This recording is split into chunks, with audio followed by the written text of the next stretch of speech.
ಎಣ್ಣೆ ತುಪ್ಪ ಸಕ್ಕರೆ ಏನೂ ಬೇಕಾಗಿಲ್ಲ ಈ ಸ್ವೀಟ್ ರೆಸಿಪಿ ಮಾಡೋದಕ್ಕೆ. 1-2 ಚಮಚ ನೀರು ಹಾಕ್ಕೊಂಡಿನಿ, ಹಾಗೆ 1 ಲೀಟ್ರ್ ಆಗುವಷ್ಟು ಫುಲ್ ಕ್ರೀಮ್ ಹಾಲು ಹಾಕ್ಕೊಂಡಿನಿ. ಇವಾಗ ಗ್ಯಾಸಿನ ಮೇಲೆ ಎತ್ತಿಟ್ಕೊಂಡಿನಿ. 1-2-3 ದಿನದ ಫ್ರೆಶ್ ಕೆನೆ ಹಾಕ್ತಿದ್ದೀನಿ, ಇಲ್ಲಾಂದರೆ ಸ್ಕಿಪ್ ಕೂಡ ಮಾಡ್ಬೋದು. ಇವಾಗ 1 ಲೀಟ್ರ್ ಹಾಲು ಅರ್ಧ ಲೀಟ್ರ್ ಆಗೋ ತನಕ ಕುದಿಸ್ಕೊಂಡು ತೊಗೋಬೇಕು.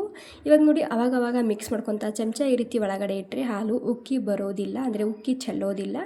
ಈ ರೀತಿ ಮಿಕ್ಸ್ ಮಾಡ್ಕೊತ ಬೇರೆ ಕೆಲಸ ಕೂಡ ನಾವು ಮಾಡ್ಕೋಬೋದು.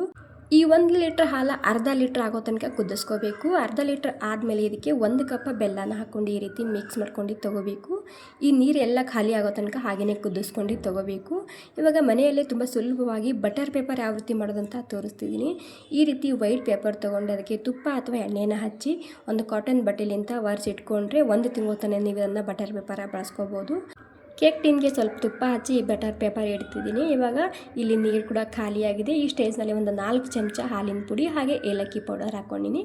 ಹಾಗೆ 1-2 ಚಮಚ ತುಪ್ಪ ಹಾಕ್ತಿದ್ದೀನಿ. ನೀರೆಲ್ಲ ಖಾಲಿ ಆದಮೇಲೆ cake ಟಿನ್ಗೆ ವರ್ಗಾಯಿಸ್ತಿದ್ದೀನಿ.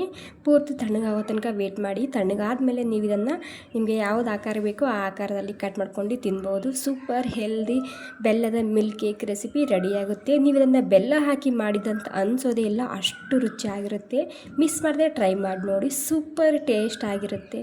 Simple recipe, healthy recipe. ಇಷ್ಟ ಆಗಿದ್ರೆ ಒಂದು ಲೈಕ್ ಮಾಡಿ. ಥ್ಯಾಂಕ್ ಯು ಸೊ ಮಚ್ ಎಲ್ರಿಗೂ.